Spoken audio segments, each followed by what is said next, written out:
κόψουμε από εδώ από το χωματόδρομο.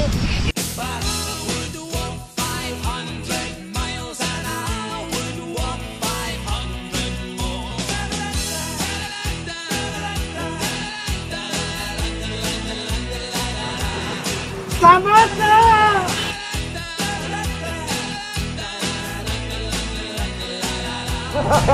Για πέρασε από μπροστά μου, σε καρπόδι!